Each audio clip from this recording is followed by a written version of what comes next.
తాకట్టులో ఉన్న బంగారాన్ని విడిపించి ఆ రోజు ఆన్లైన్ రేటుకే మేము కొంటాం. Sharma gold company. నమస్తే, వెల్కమ్ టు సుమన్ టీవీ. నేను గిరిజ. ఇవాళ మనతో పాటు ప్రముఖ జ్యోతిష్య వాస్తు పండితులు, జ్యోతిష్య శిక్షణ నిపుణులు, లలితాదేవి ఉపాసకులు బ్రహ్మశ్రీ నానాజీ పట్నాయక్ గురువు గారు ఉన్నారు. వారితో మాట్లాడిద్దాం. గురువు గారు నమస్కారం. శ్రీమాత్రే నమః. గురువు గారు, మామూలు రోజుల్లోనే పౌర్ణమి తిథికి చాలా మంచి రోజు, ఆ రోజు పూజలు కూడా ఫలిస్తాయని అంటూ ఉంటారు కదా. మరి ఈ మార్గశిర మాసంలో, ఆధ్యాత్మికత నిండుకున్న ఈ మార్గశిర మాసంలో వస్తున్న పౌర్ణమికి ఎలాంటి పూజలు చేసుకోవాలి?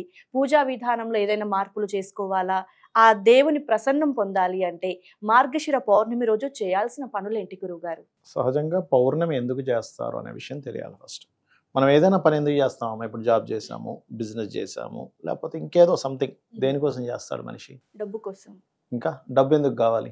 లైఫ్ హ్యాపీగా ఉండటం కోసం. హ్యాపీనెస్ కోసమే కదా. అంటే ఏది చేసినా అల్టిమేట్ హ్యాపీ, ఆనందంగా ఉండడానికి చేస్తాం. మనం ఏం చేసినా కూడా, ఒక కారు కొనుక్కున్నాం ఆనందం, ఒక ఇల్లు కొనుక్కున్నాం హ్యాపీనెస్, లేకపోతే ఒక రీసెర్చ్ చేసాం సంథింగ్, కొంతమంది పిహెచ్డి చేస్తాం, అది కూడా కనిపెట్టడం ఒక ఎత్తు అయితే అది కనిపెట్టడం వల్ల ఆనందం ఉంటుంది. అంటే ఫైనల్ ఈజ్ ఆనందం, అంతే కదా. సో ఈ ఆనందం అనేటువంటిది ఎప్పుడు కూడా ఎలా వస్తుంది అంటే, శాస్త్రంలో ఏం చెప్పబడింది అంటే చంద్రుడి ద్వారా ఆనందం వస్తుంది. ఎందుకు అంటే చంద్రమా మనసో జాతః అన్నారు. మనసు బాగాలేదు, ఆనందం ఉండదు. ఉంటుందా చెప్పండి? మనసు ఎలాగో ఉందండి, సినిమాకి రమ్మన్నా మనసు బాగాలేదు, నేను రాలేను అంటాడు. సినిమాకి వెళ్తే ఆనందం ఉంటుంది, అయినా సరే ఇక్కడ మనసు బాగోకపోతే అక్కడ కూడా వెళ్ళడు. ఏ పని చేయాలన్నా ఆనందం ఉండదు. ఎందుకు అంటే మనసు బాగోకపోతే ఉండదు. ఈ మనసుని నెలకు ఒకసారి రీఛార్జ్ చేయడం లాంటిది ఈ పౌర్ణమి చేసుకోవడం అనేటువంటిది. ప్రతి పౌర్ణమికి కూడా ఎవరైతే చంద్రుడిని చూస్తూ, ఆ చంద్రుడికి నిండు చంద్రుడు ఉంటాడు కదా, చలివిడి తయారు చేస్తారు. బియ్యపు పిండి, కొంచెం బెల్లం, తురినటువంటి బెల్లము, ఇవన్నీ వేసి చలివిడిగా తయారు చేస్తారు. కొంచెం పానకం కూడా వేస్తారు. అందులో చలివిడి తయారు చేసి చలివిడి, ఆకు, ఒక్క, అరటిపళ్ళు, చిన్న మనకి పప్పుతో ఒక రకమైన పదార్థం చేస్తారు. అది ఇవన్నీ ఏంటంటే మనకు తెలియకుండానే గురుబలాన్ని, చంద్రబలాన్ని పెంచుతాయి ఈ పదార్థాలు. ఎలా పెంచుతాయి? కామన్గా ఇంట్లో తినేస్తే పెరగవు. వాటిని పెట్టి లలిత చదువుతారు. లలిత కానీ, లేకపోతే లక్ష్మీ అష్టోత్తరాలు కానీ. ఎందుకు అంటే చంద్రుడు, రవి మనకి లలితాసహస్రనామాల్లో ఏం చెప్పబడిందంటే తాటంక యుగలీభూత తపన ఉడుప మండల. అంటే అమ్మవారి తాటంకములు ఏవైతే ఉన్నాయో అవి తపన మండలము, ఉడుప మండలం. తపన మండలం అంటే సూర్యమండలం, ఉడుప మండలం అంటే చంద్రమండలం, చంద్రుడు కారకం. అందుకని అవి రవిచంద్రుడుగా చెప్తూ ఉంటారు. అందుకని అమ్మవారి యొక్క చెవి తాటంకములతో సంబంధించినటువంటిది ఏమిటంటే దారిద్రాన్ని తొలగిస్తుంది. ఇప్పుడు మనకి చూడండి, దారిద్రం అంటే ఏమిటి? డబ్బులు లేకపోవడము, ఆరోగ్యం బాగోకపోవడము, లేకపోతే ఎప్పుడు ఏదో ఒక అవమానాలు కలగడం, ఇవన్నీ దారిద్రాలు. ఏమిటో ఈ దారిద్రం అంటూ ఉంటాం. చెవులు ముఖ్యంగా ఇది 3వ స్థానం అంటారు. అమ్మకం ఎవరికైనా బాగా దారిద్రం అనుభవిస్తున్నారు అనుకోండి, అంటే ఎలాగా అనారోగ్యాలు, ఇంట్లో ఎప్పుడు ఏదో రోగం, ఎప్పుడు ఏదో ఒక నిండా, ధనం లేక ఇబ్బంది పడుతున్నారు అనుకోండి, అమ్మవారి తాటంకములు చూసి కనుక ఎవరైతే అమ్మవారి స్తోత్రాలు చేస్తారో వాళ్ళకి దారిద్ర నాశనం అవుతుంది. దారిద్ర నాశనానికి కొన్ని నామాలు ఉన్నాయి. అందులో ముఖ్యంగా ఓం తాటంక యుగలీభూత తపన ఉడుప మండల, ఈ నామం ఒకటి దారిద్రాన్ని తొలగిస్తుంది. రెండవది కనకాంగద కేయూర కమనీయ భుజాన్వితాయే నమః, దారిద్రాన్ని తొలగించి ధైర్యాన్ని ఇస్తుంది. ఈ 2 నామాలు అద్భుతమైనటువంటి నామాలు లలితాసహస్రనామాల్లో. అయితే ఎవరైతే ఆ రోజు చక్కగా సాయంత్రం పూట సూర్యాస్తమానికి ముందే స్నానం చేసి చక్కగా అన్ని అమర్చుకొని నిండు పౌర్ణమి నాడు అది పెట్టుకొని లలిత చదువుకొని, లేదా విన్నట్లయితే, చాలా మందికి రాదు, చదవడం రాదు, విన్నారు, ఇంగ్లీష్ మీడియం చదువుతారు, సంథింగ్ ఉంటుంది, వాళ్ళకి ప్రాబ్లమ్స్ వాళ్ళకు ఉంటాయి.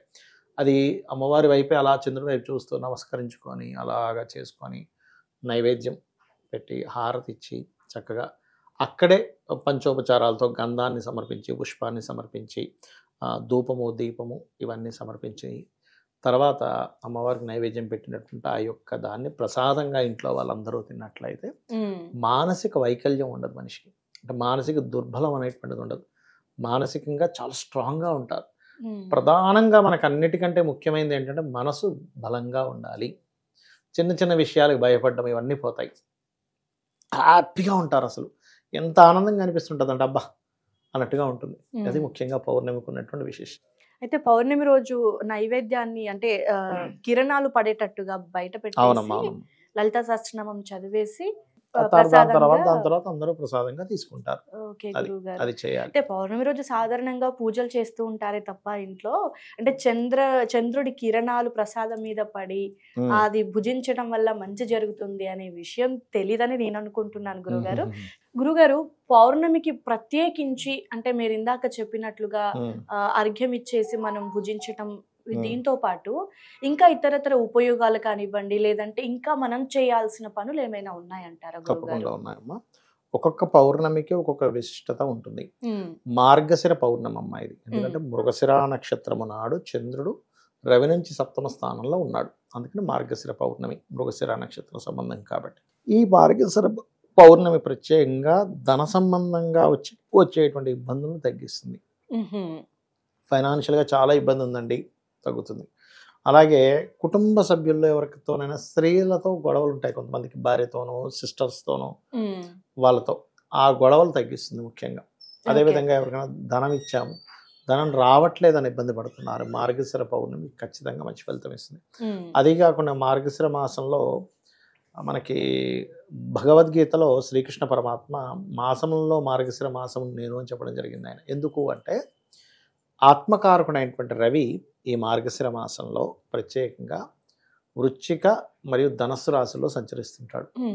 అందులో ధనస్సు రాశిలో సంచరించేటప్పుడు ఏంటంటే ఆత్మకారకుడు దైవానికి సంబంధించినటువంటి రాశులుగా చెప్తూ ఉంటారు ధనస్సు రాశిని. అంటే న్యాచురల్ 9th హౌస్ ఈజ్ దైవ సంబంధించింది, పుణ్యం సంబంధించింది. అందుకని ఆత్మకారకుడు, ఆత్మ పరమాత్మ అని రెండు ఉంటాయి. ఎప్పుడైతే ధనుసు రాశిలో సంచరిస్తుంటాడో ఈ మాసంలో చేసేటువంటి అంటే ఈ పౌర్ణమి నుంచి చేసేటువంటిది ఏదైతే ఉంటుందో, అమావాస్య వరకు చేసేటువంటి పూజాది కార్యక్రమాలు ఏవైతే ఉంటాయో అవి మీకు ఎక్కువ ఫలితాన్ని ఇస్తాయి. అందుకే దీన్ని ధనుర్మాసము అని కూడా అంటారు. చూడండి, ధనుసులోకి రవి సంచారం రాగానే ధనుర్మాసం అంటారు. అందుకని ఏం చేస్తారంటే ఒక భగవంతుడిని ఎంతో ప్రేమగా ఒక చూడండి ఎట్లా అంటే మన ఇంటికి ఎవరైనా ఫ్రెండ్స్ వచ్చారు, స్కూల్లో చదివే ఫ్రెండ్స్, అప్పుడు మనకి ఎట్లా ఉంటుంది అసలు అన్నీ చెప్పేసుకుంటాము, చాలా ఓపెన్గా ఉంటాం స్కూల్ ఫ్రెండ్స్తో, కొంచెం కాలేజ్ స్కూల్ ఫ్రెండ్స్ వరకు. దాని తర్వాత మనకి కాలేజ్ మన ఆఫీస్లో ఎక్కడ జాబ్ చేసే వాళ్ళతో అంత క్లోజ్నెస్ ఉండదు. ఎంతైనా స్కూల్ ఫ్రెండ్స్ చిన్ననాటి స్నేహితులు అంటారు. అట్లా ఏంటంటే అంత ఉత్సాహంగా భగవంతుడితో గడిపినట్లయితే ఈ ధనుర్మాసంలో ముఖ్యంగా మీరు పూర్వజన్మలో చేసుకుంటే పాపమును తొలగించేటువంటి శక్తి ధనుర్మాసానికి ఉంటుంది. ఇంకోటి ఏంటంటే ధనస్సులో రవి సంచరించేటప్పుడు చేసేటువంటి దేవతా కార్యక్రమాల వల్ల వివాహం అవ్వటం లేదు అని ఇబ్బంది పడుతుంటారు చూసారు, వివాహం అయి తీరుతుంది వారికి. ఓకే, అందులో పర్టికులర్గా తిరుప్పావై ఈ దీనికి సంబంధించింది కూడా కొంతమంది చేస్తూ ఉంటారు ఈ ధనుర్మాసంలో. ఇవి ముఖ్యంగా కృష్ణుని ఆరాధించడము, దత్తాత్రేయుడి ఆరాధన ఈ ధనుర్మాసంలోని, సూర్య ఆరాధన, అమ్మవారి ఆరాధన మంచి ఫలితాలు ఇస్తుంది. గురుగారు, అంటే మార్గశిర మాసంలో మనం ప్రత్యేకించి విష్ణుమూర్తి ఆరాధన, విష్ణు ఆరాధన కూడా చేస్తాం. ధనస్సు అంటే ధనుర్మాసంలో కూడా విష్ణుమూర్తి ఆరాధన ముఖ్యము అని చెప్తూ ఉంటారు కొంతమంది. శివకేశవుల ఆరాధన ఏ మాసంలో అయినా చేసుకోవచ్చు అమ్మా. ఈ మాసంలో చేయాలి, ఈ మాసంలో చేయకూడదు అని లేదు. ఎందుకంటే సృష్టి స్థితి లయ, బ్రహ్మ సృష్టి, స్థితి విష్ణు, లయకారకుడు శివుడు. కాబట్టి బ్రహ్మ ఆల్రెడీ పుట్టించేసాడు, మనం ఆల్రెడీ పుట్టి ఉన్నాం, స్థితి లయలే మనకు కావాలి కాబట్టి అది. ఓకే గురుగారు, చాలా చక్కటి విశ్లేషణని తెలియజేశారు గురుగారు, ధన్యవాదాలు. శ్రీమాత్రే నమః.